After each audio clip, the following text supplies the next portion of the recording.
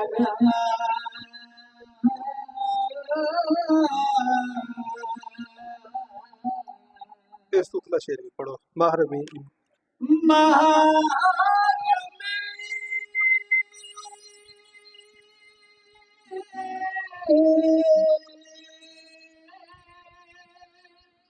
ہوش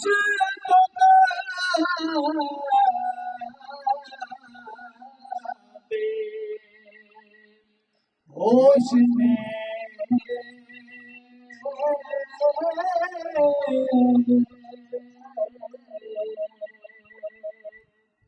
مر جو پاگا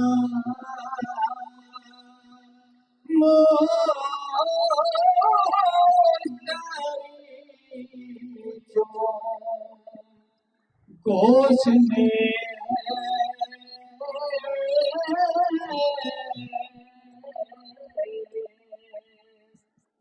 آپ فرماتے ہیں محرمی ای ہوش جز بے ہوش نیست، اس بات کو سمجھنے والا وہ باہوش ہے، بے ہوش کو یہ بات سمجھ میں نہیں آ سکتی۔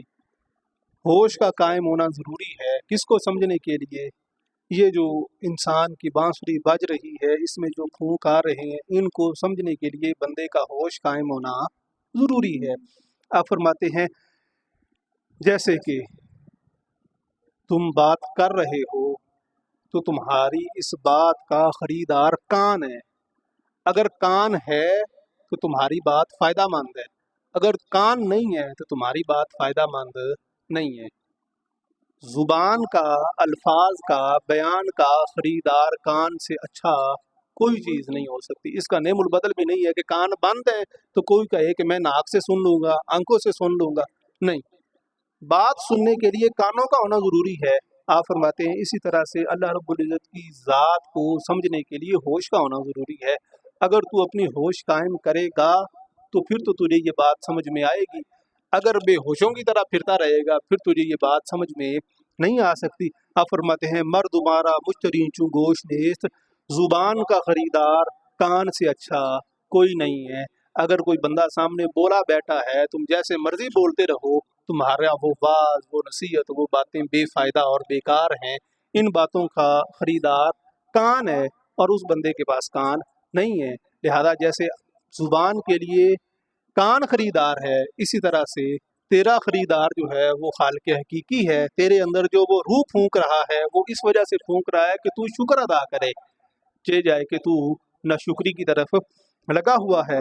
آپ فرماتے ہیں گر نہ بودے نالائے نیرا سمر، اگر تیری اس فریاد کا اثر نہ ہوتا کہ تو اس کے سامنے اپنی فریاد رکھتا اور وہ اس فریاد کو پورا نہ کرتا اور تیری مراد کو بر نہ لاتا۔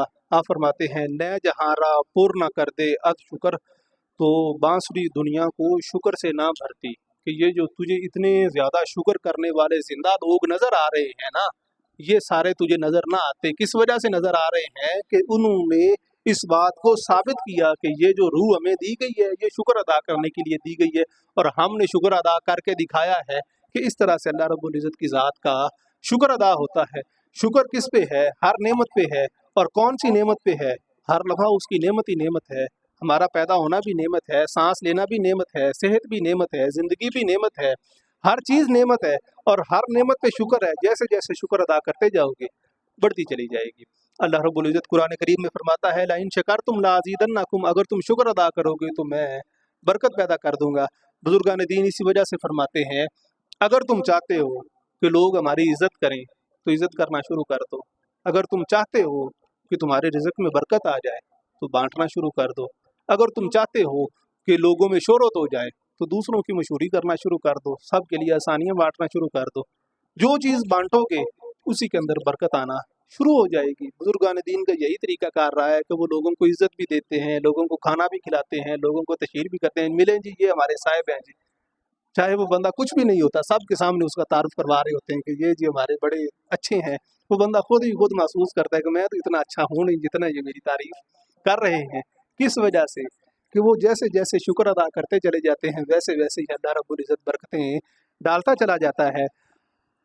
آپ فرماتے ہیں گر بریزی بہر را در کوزائے چند گنجد قسمت یک روزائے۔ گئے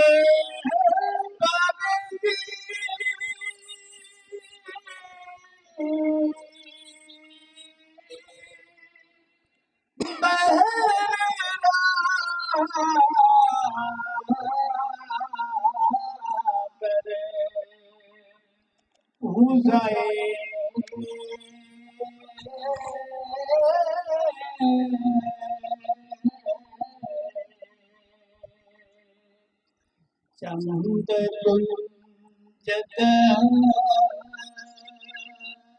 کی بات یک روزائے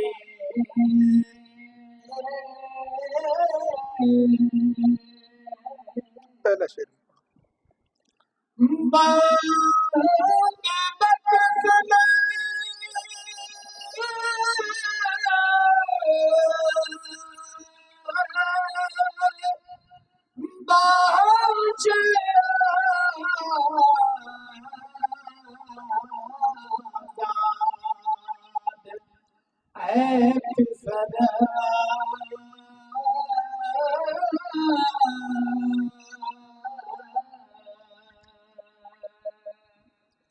چند باشی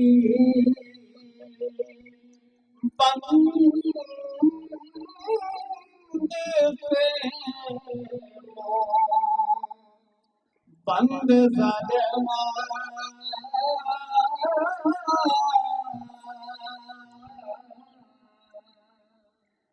آپ فرماتے ہیں کہ یہ تیری ناشکری کس وجہ سے ہے؟ آپ فرماتے بند بخشل باش اے عادات پسر، کہ تجھے اللہ رب العزت نے عادات پیدا کیا ہے لیکن تو نے اپنے آپ کو قیدی بنا لیا ہے۔ اللہ تعالیٰ نے تجھے آزاد پیدا کیا ہے، تجھے کسی چیز کی قید میں نہیں ڈالا لیکن تو نے اپنے آپ کو قیدی بنا لیا ہے۔ کس کا قیدی بنا لیا ہے؟ آپ فرماتے ہیں چند باشی بند سیم و بند زر، تو نے اپنے آپ کو سونے، چاندی، پیسے، مال، دولت ان چیزوں کا قیدی بنا لیا ہے کہ پیسے ہیں تو میں ہوں، پیسہ ہے تو سب کچھ ہے، گھر ہے تو میں ہوں، گھر نہیں ہے تو کچھ بھی نہیں ہے۔ آپ فرماتے ہیں اللہ تعالیٰ نے تو تجھے آزاد پیدا کیا تھا، جب تو پیدا ہوا تھا نہ تیرے ہاتھ میں پیسے تھے، نہ سونا چاندی تھا، نہ تیرے ذمہ پہ کوئی مکان تھا، نہ تیرے ذمہ کوئی روزی روٹی تھی۔ وہ ماں کے پیٹ میں تجھے رہنے کی جگہ بھی دے رہا تھا، کھانے کو کھانا بھی دے رہا تھا، تیری افزائش بھی کر رہا تھا اور بڑی موج میں تھا تو۔ اب جب تجھے اس نے اس سے بھی آزاد کر دیا ہے اور بے نیاز کر دیا ہے کہ والدہ سے بھی تو بے نیاز ہو گیا ہے، پھر تو نے اپنے آپ کو سونے چاندی کا قیدی کر لیا ہے۔ آپ فرماتے ہیں کہ نہیں، آزاد ہے، آزاد زندگی بسر کر۔ جب تو آزاد زندگی بسر کرے گا تو پھر تو شکر ادا کرے گا، اگر تو قیدی ہو جائے گا تو پھر تو شکر ادا نہیں کر سکے گا۔ اس پہ آپ مثال دیتے ہیں، آپ فرماتے ہیں کہ تو ذخیرہ اندوزی کی طرف بھاگتا ہے، گر بریزی بہر را در کوزائے، تو چاہتا ہے کہ سارے کی ساری دولت کٹھی کر کے میں جمع کر لوں۔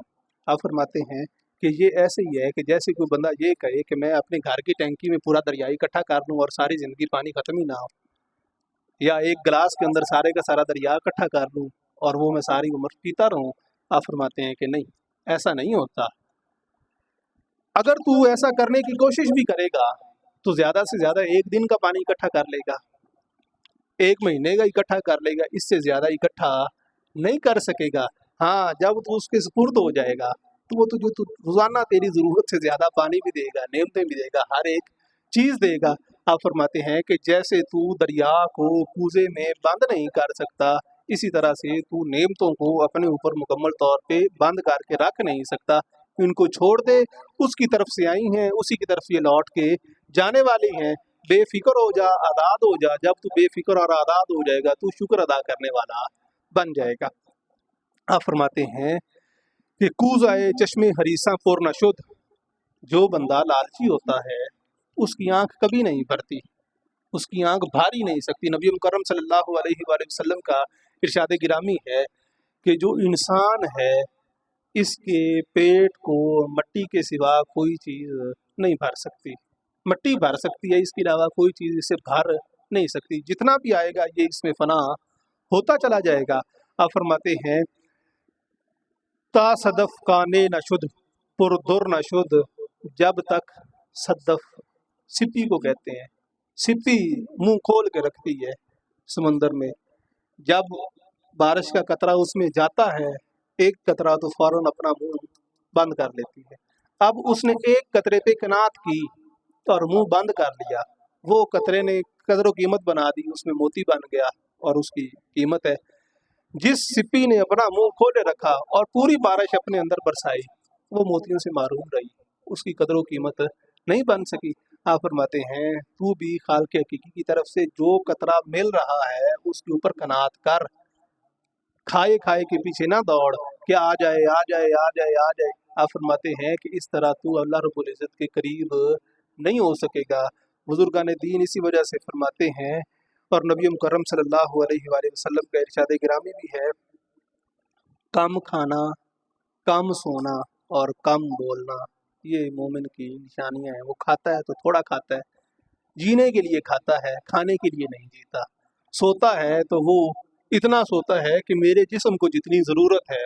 وہ سونے کے لیے نہیں جیتا، جینے کے لیے سوتا ہے کہ میں جس سے اپنی طبیعت بحال کر سکوں. اور وہ کم بولتا ہے کس وجہ سے کہ فضول گوئی جو ہے یہ لغو ہے، بے فائدہ ہے. جتنا خاموش رہوں گا، اللہ رب العزت کی یاد کے ساتھ مگن رہوں گا، اتنی ہی میری کامیابی و کام رانی ہے. آپ فرماتے ہیں ہر کے راہ جامہ عشق کے چاک شد، او ظہیر سو ہے کلی پاک شد.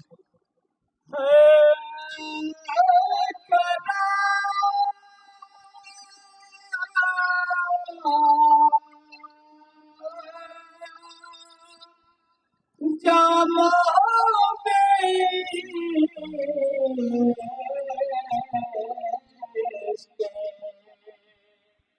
چاک شدہ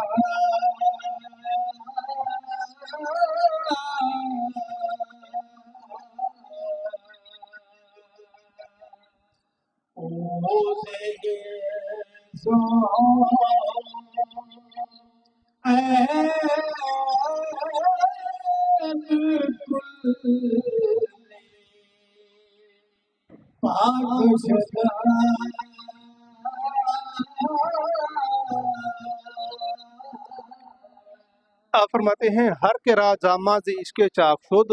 جس بندے نے اللہ رب العزت کی محبت میں اپنا گریبان چاک کر دیا، سب چیزوں کو چھوڑ دیا، سب ہرسوں کو چھوڑ دیا، سب لالچ اس نے چھوڑ دیے. اوز ہرسو عیب کلی پاک شد. وہ ہر ایک ہرس سے، عیب سے پاک ہو گیا. کیسے پاک ہو گیا کہ اسے کسی چیز کی فکر رہی نہیں. اللہ رب العزت نے اسے دنیا میں ہی بے فکر کر دیا، ایسا بے فکر کیا کہ وہ دنیا میں پھر کہتا پھرتا ہے کہ بیکار و معطل ہوئے ہم کارے جہاں سے، خود آپ خدا کرتا ہے سب کام ہمارے. ہم اس کے سپرد ہو کے بیٹھے ہیں، وہ سارے کام کر رہا ہے. ہم اس کے جو کام ہمارے ذمے ہیں صرف وہی کرتے ہیں، ہمارے کام سارے کے سارے وہ کرتا ہے. آپ فرماتے ہیں شاد بات ہے عشق خود سودائے ماں، خوش رہ اے عشق، اے محبت، اے اللہ رب العزت کی ذات کے ساتھ تعلق، تو ہمیشہ خوش رہ. تو نے ہمیں جینے کا ڈھنگ سکھا دیا. کیسے؟ اے طبیب جملہ علت ہائے ماں، جتنی بھی بیماریاں مجھ میں پائی جاتی تھیں تو سب کا طبیب ہے. جھوٹ، حسد، بغض، کینہ، لالچ، ریاکاری، جو جو خرابی میرے اندر تھی، جب اللہ رب العزت کی محبت میرے دل میں جلوہ گر ہوئی سب چیزوں سے میرا دل پاک ہو گیا. رومی فرماتے ہیں جب بندے کا دل پاک ہو جاتا ہے پھر کیا ہوتا ہے؟ آپ فرماتے ہیں نور او در یمن و یسر و تحت و فوق، بر سرو بر گردنم چون تاج و توق. پھر اللہ رب العزت کا نور اس کے دائیں بائیں، اوپر نیچے، آمنے سامنے، اس کے گلے میں توق کی طرح چلتا ہے، اور ہر لمحہ وہ اللہ رب العزت کے انوار و تجلیات میں ہوتا ہے. لوگ دیکھ کے کہتے ہیں کہ اسے دیکھ کے اللہ یاد آتا ہے، یہ بڑا نیک آدمی ہے، یہ بڑا صالح آدمی ہے، جبکہ وہ اپنی زبان سے کسی چیز کا اظہار نہیں کر رہا ہوتا۔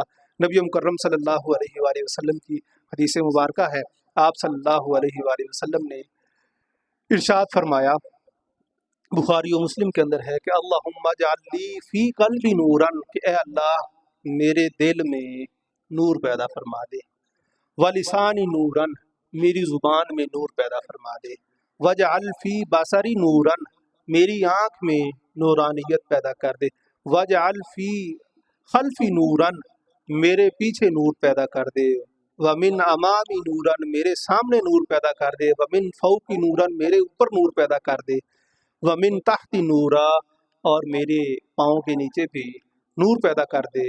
اللہم آتنی نورا، اے باری تعالیٰ مجھے نور عطا فرما۔ یہ نبی مکرم صلی اللہ علیہ وآلہ وسلم کا فرمان ہے۔ رومی فرماتے ہیں کہ جو اللہ رب العزت کی ذات کی محبت میں جڑ جاتا ہے اسے یہ عطا ہو جاتا ہے، اس کے اوپر نیچے دائیں بائیں آگے پیچھے ہر جگہ نور ہی نور ہوتا ہے، وہ نور اس کے گرد حالہ بنا کے اس کی حفاظت کرتا ہے۔ آپ فرماتے ہیں این حقیقت را شنو از گوش دل، اس حقیقت کو دل کے کانوں سے سن، ظاہری کانوں سے تو سنے گا تو تجھے سمجھ نہیں آئے گی، دل کے کان کھول اور دل کے کانوں سے اس حقیقت کو سن۔ کب تو سنے گا دل کے کانوں سے؟ آپ فرماتے ہیں تابروں آئی بکلی سے آب و گل، جب تو پانی اور مٹی سے باہر نکلے گا۔ ہر چیز پانی سے بنی ہے یا مٹی سے بنی ہے، مٹی سے سونا نکل رہا ہے، چاندی نکل رہی ہے، لوہا نکل رہا ہے، اسٹیل نکل رہا ہے، گاڑیاں بھی اس سے بن رہی ہیں، ساری ضرورت کی چیزیں اسی سے بن رہی ہیں۔ دوسری ہے مٹی، مکان، جو بھی محلات ہیں اسی سے بن رہے ہیں، اسی سے کھیت کھلیان اگ رہے ہیں۔ آپ فرماتے ہیں جب تو پانی اور مٹی سے باہر نکلے گا پھر دیر دل کے کان کھلیں گے۔ جب تک تو ان میں پھنسا ہوا ہے کہ پانی کیا دے رہا ہے، مٹی کیا دے رہی ہے اور میں نے ان سے کیا چیزیں جمع کرنی ہے، آپ فرماتے ہیں تب تک تجھے سمجھ نہیں آ سکتی۔ آپ فرماتے ہیں کہ اگر تو سمجھ حاصل کرنا چاہتا ہے تو پھر روح کا دروازہ کھول اپنے اوپر، جو تیرے دل میں وہ بات القاء کرتی ہے اس کو ماننا شروع کر دے۔ جب تو اس کو ماننا شروع کر دے گا، جو تجھا دل تجھے کہے گا، تو پھر تو کامیاب ہو جائے گا۔ اللہ رب العزت کی بارگاہ میں دعا ہے کہ وہ ہمیں نبی مکرم صلی اللہ علیہ وآلہ وسلم کے پاک اسوہ حسنہ پر عمل پیرا ہونے کی توفیق عطا فرمائے، اور ہمارے دلوں کا رخ اپنی پاک ذات کی طرف کر کے ہمیں گناہوں سے توبہ کرنے کی توفیق عطا فرمائے، اور ہمارے دلوں کا رخ اپنی پاک ذات کی طرف کر کے ہمارے گناہوں کو محض کرم کے ساتھ معاف فرمائے۔ شاہاں چرب گربن نوازت گدارا ربنا آتینا فی الدنیا حسنۃ وفی الآخرۃ حسنۃ وقنا عذاب النار۔